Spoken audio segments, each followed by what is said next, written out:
नमस्कार मित्रांनो, मी महेश पाटील. एमपीएससी स्पर्धा परीक्षा या माझ्या यूट्यूब चॅनलमध्ये तुमचं स्वागत. आज आपण राज्यसेवा मुख्य परीक्षेचा सामान्य अध्ययन पेपर क्रमांक 3 म्हणजे GS3 त्यातला मानव संसाधन विकास आणि मानवी हक्क हा पेपर आज 2019चा सोडवणार आहोत. तर याच्यामध्ये बघा, कोरोनामुळे जरी परीक्षा आपली पुढे ढकलली असली तरी राज्यसेवा पूर्व परीक्षा ही 2020 मध्येच होणार आहे. तसेच राज्यसेवा पूर्व परीक्षा व मुख्य परीक्षेचा जो कालखंड असेल, दोघांच्या मधला जो गॅप असेल तो खूप कमी असणार आहे. त्यामुळे आपल्याला मुख्य परीक्षेचा जास्त जोमाने अभ्यास करावा लागणार आहे. तर ह्याच्यामध्ये कोणत्याही अफवावर तुम्ही विश्वास ठेवू नका. आणि याच्यामध्ये जर तुम्ही बघितला हा सिलेबस तर आपल्याला माहित असेल की मानवी विकास म्हणजे ह्युमन रिसोर्स जे आहेत, मानव संसाधन विकास, त्याच्यामध्ये शिक्षण, आरोग्य, प्राथमिक शिक्षण, माध्यमिक शिक्षण, त्यानंतर हे मानवी हक्क आहेत. ठीक आहे, मानवी हक्कांच्या मध्ये काय आलं तर हा जो मानवी हक्काचा जो जाहीरनामा आहे 1948चा, तर त्याच्यावरचे प्रश्न, त्यामध्ये बाल विकास, महिला विकास असे भरपूर पॉईंट आहेत. तर ते आपल्याला कव्हर करायचे आहेत. तर आपण या व्हिडिओमध्ये ही प्रश्नपत्रिका सोडवूया. हा एमपीएससी राज्यसेवा मुख्य परीक्षेचा GS3चा पेपर आहे. म्हणजे आपण जो आता सिलेबस पाहिला त्याच्यामध्ये, तर हा आपल्याला सोडवायचा आहे. तर आपण हे वेगवेगळे जे पार्ट्समध्ये बघूया काय कसं सोडवता येईल आपल्याला. तर बघा, हे प्रश्न एकदम आपल्याला माहितीचे असतात. तर पहिला महत्त्वाचे काही प्रश्न असे आपण बघूया याच्यामध्ये की पंचायत विस्तार अनुसूचित क्षेत्र म्हणजे पेसा अधिनियम म्हणजे कायदा हा कधी अस्तित्वात आला आणि केव्हा अस्तित्वात आला आणि त्या अंतर्गत किती राज्यांचा समावेश होता. म्हणजे सुरुवातीला जेव्हा हा कायदा अस्तित्वात आला त्यावेळी किती राज्य होती असा तो प्रश्न आहे. पण जर तुम्ही हे चारही ऑप्शन बघितला तर आपल्याला ह्याच्यामध्ये एक ऑप्शन ह्याच्यातला बरोबर येतोय आणि एक ऑप्शन चुकीचा येतोय. ते कसं ते आपण पाहूया. तर 1996 ही तारीख किंवा हे वर्ष लक्षात ठेवायचं. पेसा कायदा, तर पेसा म्हणजे काय तर आदिवासी समाजासंदर्भात केलेले कायदे आहेत ते. ठीक आहे. तर जसं की महाराष्ट्रामध्ये काही आदिवासी क्षेत्र आहे, जसं की नंदुरबार आहे, पालघर आहे. ठीक आहे. तर या गडचिरोली आहे. तर या ह्याच्यामध्ये आदिवासींच्या कल्याणासाठी राज्यपालांच्या मार्फत काही कार्यक्रम आखले जातात लोक कल्याणासाठी. तर असा हा कायदा आहे. तर तो आला 1996 साली. ठीक आहे. त्यामुळे हे ऑप्शन 24 डिसेंबर 1996 बरोबर आहे. पण त्या अंतर्गत किती राज्य होती हे आपल्याला लक्षात ठेवायला पाहिजे. तर लक्षात घ्या, त्या अंतर्गत फक्त राज्य होती सुरुवातीला 7 राज्य.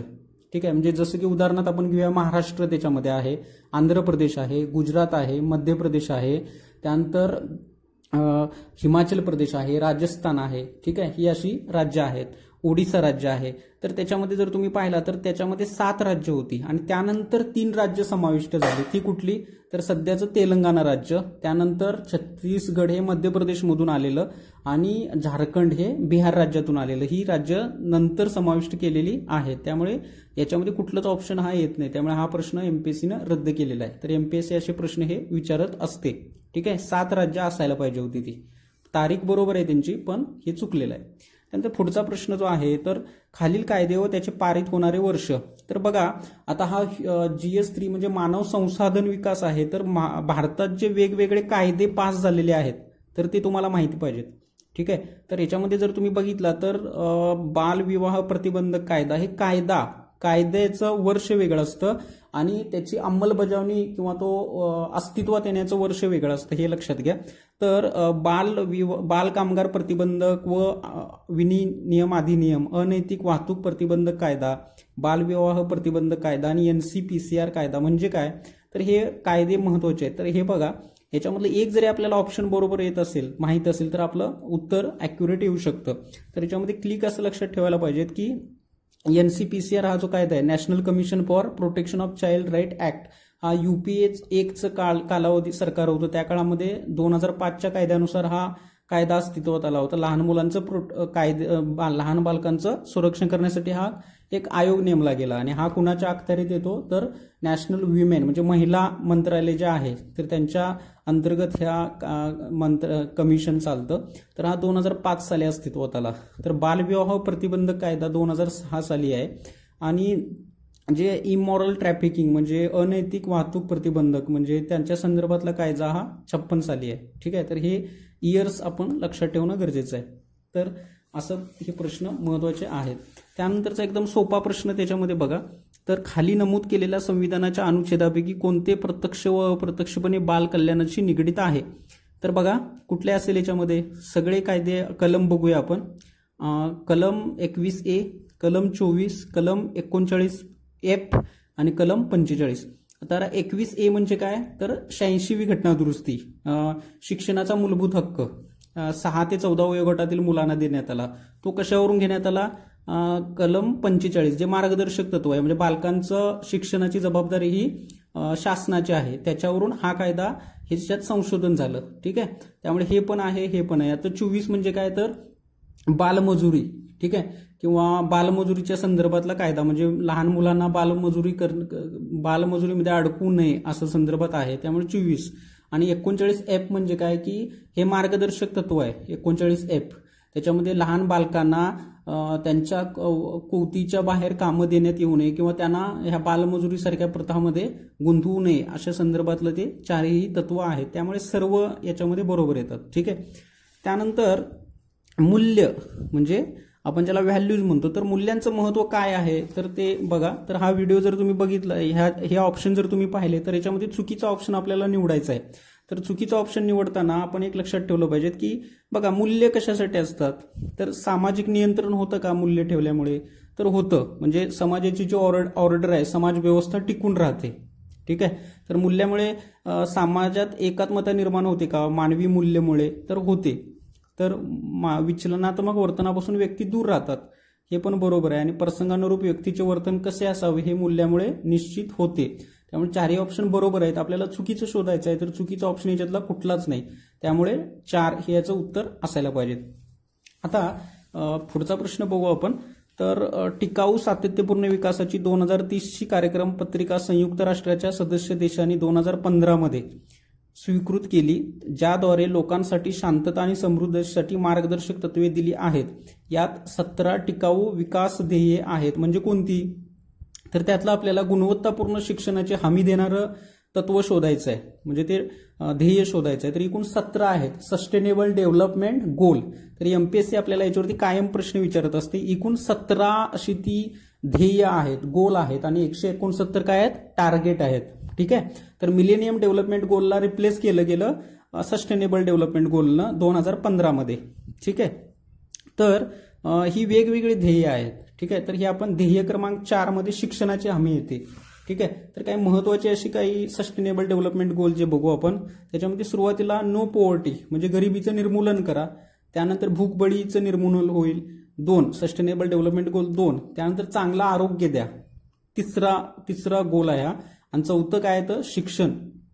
ठीक आहे, तर हे एका सेंटेन्समध्ये आपण हे कन्वर्ट करायला प्रयत्न करा, ह्याचा अभ्यास करा, हे लक्षात राहतं. आणि ह्याचा पर्टिक्युलर नंबर विचारते एमपीएससी, म्हणजे शिक्षणाचा जो उद्दिष्ट आहे ते कितवा गोल आहे तो एसडीजीचा, तर 4था गोल आहे. ठीक आहे, त्यामुळे पर्टिक्युलर आपल्याला हे माहीत पाहिजे.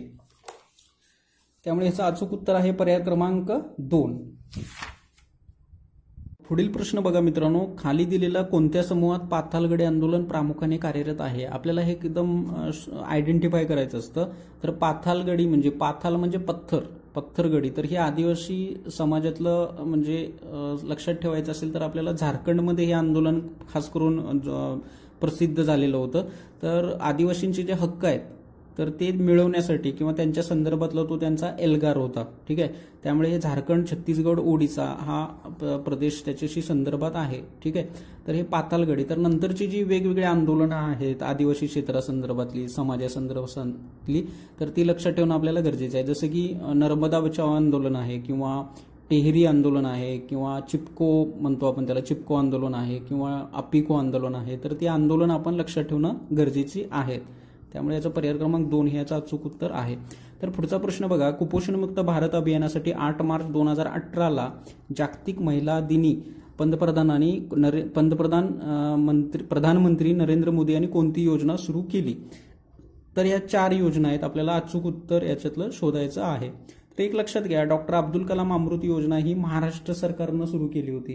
तर कशासाठी सुरू केली होती, तर अनुसूचित समाजातील ज्या गरोदर माता आहेत तर त्यांना आहारातून प्रथिन व उष्मांक म्हणजे प्रोटीन व कॅलरीज पुरवठा करण्यासंदर्भातली ती योजना होती. म्हणजे कुपोषण बघा, जर तुम्ही मेळघाट बघितला किंवा पालघरमध्ये बघितला तर आदिवासी क्षेत्रामध्ये कुपोषणामुळे बालकं दगावण्याची जास्त आपण बातम्या पाहतो. तर त्याच्या संदर्भात आहे हा. ही योजना. त्यानंतर ही वनबंधू कल्याण योजना ही आदिवासींचं वेगवेगळे जे त्यांचं उत्कर्ष आहे तर त्या संदर्भात आहे. आणि नवसंजीवनी योजना ही आदिवासींची संदर्भात आहे. पण 8 मार्च 2018ला जागतिक महिला दिनी ही योजना कुठली लागू झाली तर राष्ट्रीय पोषण मिशन योजना हे याचं अचूक उत्तर आहे. ठीक आहे. तर याच्यामध्ये काय तर मिशन 25 हे पण ही योजनेला म्हटलं जातं, हे लक्षात घ्या. मिशन 25 का म्हटलं जातं तर ह्याच्यामध्ये बालकांची वाढ खुंटण्याचं जे प्रमाण आहे ते 34% आहे. ठीक आहे. तर ते 34%वरून कितीवर आणायचं आहे आपल्याला 25%वर आणायचं आहे. म्हणून ते मिशन 25 असं सुद्धा या योजनेला म्हटलं जातं. ते कधी झाली 8 मार्च म्हणजे महिला दिनी दिवशी ही योजना सुरू करण्यात आली. त्यानंतर पुढचा प्रश्न बघा. अपेक्षित वर्तन प्रकाराशी संबंधित अशी मानदंड स्वरूपी सामान्यीकरणी म्हणजे सामाजिक नियमन. परत हा वर्तणूक किंवा मानवी मूल्य यांच्याशी संदर्भातला प्रश्न आहे. तर आपल्याला बरोबर पर्याय निवडायचा आहे. तर ही याचं जर तुम्ही बघितलं तर अपेक्षित वर्तन प्रकाराशी संबंधित असे मानदंड स्वरूपी सामान्यीकरण म्हणजे सामाजिक नियमनाची व्याख्या त्यांनी एक प्रकारे सांगितली ती बरोबर आहे. वर्तनावर काही मर्यादा घालणारा मनात बाळगलेला अमृत आदर्श म्हणजे नियमन आहे. होय, बरोबर आहे. तसेच व्यक्तीच्या वर्तनाविषयक समूहाच्या अपेक्षा म्हणजे नियमन. ह्या नियमनाच्या एकंदरीत ह्या वेगवेगळ्या व्याख्या आहेत. ठीक आहे. तर हे पर्याय क्रमांक आपल्याला शोधायचा आहे. तर इथं वेळ न वाया घालवता आपल्याला लगेच कळतं की पर्याय क्रमांक 4 म्हणजे सर्वच ऑप्शन हे सकारात्मक पद्धतीने आपण घेतले पाहिजेत. ठीक आहे. तर याच्यामध्ये जास्त काही आपल्याला गोंधळ उडत नाही.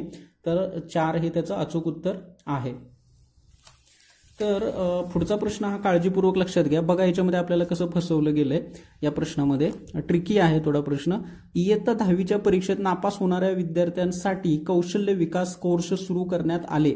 10वी अनुत्तीर्ण होणाऱ्या विद्यार्थ्यांचे 1 वर्ष वाया जाऊ नये म्हणून कौशल्य आधारित प्रशिक्षण देण्यासाठी खालीलपैकी कोणती योजना सुरू करण्यात आली. आता 10वीत जी मुलं नापास होतात त्यांच्यासाठी काही कौशल्य कार्यक्रम सुरू करण्यात आले. पण 1 वर्ष त्यांचं वाया जाऊ नये म्हणून काय केलं गेलं तर हे लक्षात ठेवणं गरजेचं आहे. तर समूह शेती योजना, दुसरं कौशल्य सेतू योजना, तिसरं स्वयं प्रकल्प, हे बघा स्वयं प्रोजेक्ट इंग्लिशमध्ये बघू शकतो आपण याचं. त्यानंतर शाळा दर्पण योजना. तर आपल्याला काय शोधायचं आहे खालीलपैकी चुकीचा पर्याय निवडायचा आहे. तर एक लक्षात घ्या समूह शेतीचा आणि 10वीच्या अनुत्तीर्ण होण्याचा काही संबंध इथं दिसत नाही. त्यामुळे ए हे ऑप्शन चुकीचंच आहे. ठीक आहे. तर आपण अजून म्हणजे स्वयं प्रकल्प आपल्याला माहित असेल. स्वयं प्रकल्प ठीक आहे म्हणजे ऑनलाईन एज्युकेशन देण्यासाठी जसं की IIT मधले जे NPTEL लेक्चर्स आहेत किंवा IIT असेल IIM असेल किंवा जे टेक्निकल एज्युकेशन्स आहे तर त्या संदर्भातला म्हणजे फुल फॉर्म काय बघा त्याचा study webs of active learning for young aspiring mind. ठीक आहे. तर ते पण आहे म्हणजे त्याचा आणि याचा 10वी अनुत्तीर्ण विद्यार्थ्यांशी काही संबंध येत नाही. त्यामुळे सी पण चुकतं. आता शाळा दर्पण योजना 2015ला सुरू करण्यात आली. तर का तर पालक जे आहेत तर त्यांनी त्यांच्या मुलाची जी प्रगती आहे शाळेतील शिक्षणाची ती ते ऑनलाईन बघू शकतात. त्यांना एक ॲप दिलेला असेल शाळेच्या मार्फत. तर ती योजना ही अशी आहे. त्यामुळे ACD ह्या योजना ह्याच्याशी संदर्भात नाही आहेत. ठीक आहे म्हणजे 1 वर्ष वाया जाऊ नये म्हणून. त्यामुळे चुकीचं ऑप्शन काढायचं म्हटलं तर ACD हे ऑप्शन चुकीचं यायला पाहिजे आणि ते बरोबर इथं आहे. त्यामुळे पर्याय क्रमांक 4 याचं अचूक उत्तर आहे. चुकीचं शोधायचं आहे आपल्याला. तर कौशल्य सेतू योजना हे आहे. ठीक आहे. त्यामुळे चुकीचं काय ACD म्हणजे फक्त लॉजिक वापरा, थोडा वेळ विचार केला तर आपल्याला ह्याच्यातून हे ऑप्शन निघतात. ठीक आहे म्हणजे अचूक उत्तर आपण याच्यामध्ये शोधू शकतो. त्यामुळे पर्याय क्रमांक 4 हे याचं अचूक उत्तर आहे. पुढील जर प्रश्न बघितला आपण तर महाराष्ट्र राज्यातील कोणत्या 2 जिल्ह्यांना 24 जानेवारी 2017 रोजी राष्ट्रीय बालिका दिनी प्रभावी समुदाय प्रतिबंधता गर्भधारणापूर्व व प्रसवपूर्व निदानोपयोगी तंत्र अधिनियमाची प्रभावी अंमलबजावणी मुलींचे शैक्षणिक सक्षमीकरण या कार्यासाठी सन्मानित करण्यात आले. हा स्पेसिफिक प्रश्न आहे. तर ते उस्मानाबाद व जळगाव हे ते 2 जिल्हे आहेत. पुढील प्रश्न बघा मित्रांनो. भेदभावापासून महिलांच्या रक्षणासंदर्भात खालील याद्यांचा विचार करा व योग्य पर्याय निवडा असा कायदे आहेत. तर हे वेगवेगळे कायदे आहेत आणि त्याच्यात ते केव्हा अस्तित्वात आले तर त्याच्या संदर्भातले हे वर्ष आपल्याला इथं जुळवायचे आहेत. तर बघा अत्याचार प्रतिबंधक कायदा ठीक आहे म्हणजे अॅट्रॉसिटी ऍक्ट म्हणतो आपण ज्याला, प्रिव्हेन्शन ऑफ अॅट्रॉसिटी ऍक्ट. तर तो कधी आला तर 1990च्या दरम्यान तो आला होता. इतकं जरी आपल्याला लक्षात राहिलं तरी आपण हा पर्याय याच्यामध्ये योग्य येऊ शकतो. तर त्याचं जे प्रिव्हेन्शन ऑफ ॲट्रॉसिटी ऍक्ट तो आहे 1989 साली आलेला. ठीक आहे. आणि ते कुठं आहे बघा, तिसऱ्या ऑप्शन्समध्ये आहे. त्यामुळे एचं उत्तर 3 येतं. तर 3 म्हणजे इथं पर्याय क्रमांक 2 हे ऑप्शन बरोबर येऊ शकतं. त्यामुळे ऍटलिस्ट आपल्याला चारही माहीत नसतील तर एका तरी ऑप्शनवरून आपण इकडं जंप घेऊ शकतो बरोबर उत्तराकडे. त्यानंतर हे जो आहे म्हणजे हुंडा प्रतिबंधक कायदा, ज्यावेळी पंडित नेहरूंचा सरकार होतं त्यावेळी 1961 साली हा कायदा पास झाला होता. तर हे लक्षात घ्या. ठीक आहे. त्यामुळे हे सध्याचा कायदा असं वाटत नाही आपल्याला, हा थोडा जुना कायदा वाटतो. त्यामुळे डोरी प्रोहिबिशन ऍक्ट 1961. त्यानंतर बघा महिलांशी असभ्य वर्तन कायदा, तर हा 1986 साली आला. आणि sexual harassment of women at work place. ठीक आहे. म्हणजे जे कामाच्या ठिकाणी जो स्त्रियांच्या अत्याचार प्रतिबंधक कायदा संमत झाला होता 2013 साली. तर या अशा पद्धतीने हे ऑप्शन्स याच्यामध्ये येतात. त्यानंतर एक सोपा प्रश्न त्यांनी विचारलाय. तर हा प्रश्न त्यांनी कायम एमपीएससी विचारते बघा, जे खालीलपैकी कोणत्या ठिकाणी क्रीडा शिक्षणाला प्रोत्साहन देण्यासाठी क्रीडा विद्यापीठाची स्थापना 16 मार्च 2018 रोजी करण्यात आली. तर ती कुठलं आहे? बालेवाडी पुणे, पटियाळा की झाशीमध्ये की इम्फाळ? तर याचा ऑप्शन 4 हे आहे. त्यानंतर पुढचा एक महत्त्वाचा प्रश्न आहे की बालकांचे कल्याण निश्चित करण्यातील शासकीय हस्तक्षेपांच्या संदर्भात 2010 हे वर्ष महत्त्वाचे वर्ष म्हणता येईल. 2010 मध्ये खालील कायद्यापैकी कोणता कायदा अंमलात आला? तर आपल्याला डोळे झाकून सांगता आलं पाहिजे की बालकांचा जो कायदा आहे शिक्षणाचा हक्क म्हणजे 21A हा जो मूलभूत हक्क आहे 86वी घटनादुरुस्तीनुसार आलेला, त्याच्या संदर्भातला एक ठराविक कायदा झाला, लोकसभा व राज्यसभेमध्ये पास झाला. तर तो कायदा होता राईट टू एज्युकेशन, म्हणजे ज्याला आपण म्हणतो RTE. ठीक आहे. तर तो अस्तित्वात कधी आला? तर 1 एप्रिल 2010 मध्ये. त्यामुळे ऑप्शन याचं 1 हे याचं अचूक उत्तर आहे. तर त्याने एक पुस्तकाचे लेखक विचारलेत बघा एमपीएससीनं. तर जागतिकीकरणाच्या काळात बदलणारी सामाजिक नियमने आणि मूल्ये यावर भाष्य करणारे कंटेम्पररी इंडिया अ सोशॉलॉजिकल व्ह्यू या इंग्रजी पुस्तकाचे लेखक कोण आहेत? तर आपल्याला थोडं सोशल जे विषय आहेत त्याच्यावर काम करणारे किंवा त्याच्यावर लिखाण लिहिणारे आपल्याला लेखक व त्यांची पुस्तकांची नावं माहीत पाहिजे. तर त्याचं उत्तर आहे सतीश देशपांडे. असे स्पेसिफिक प्रश्न येतात. तर अशा टाईपचे प्रश्न आपण पुढच्या सिरीजमध्ये पण कव्हर करत राहू. तोपर्यंत तुम्ही माझ्या चॅनलला जास्तीत जास्त शेअर करत राहा, सबस्क्राईब करत राहा. तोपर्यंत थँक्यू, धन्यवाद.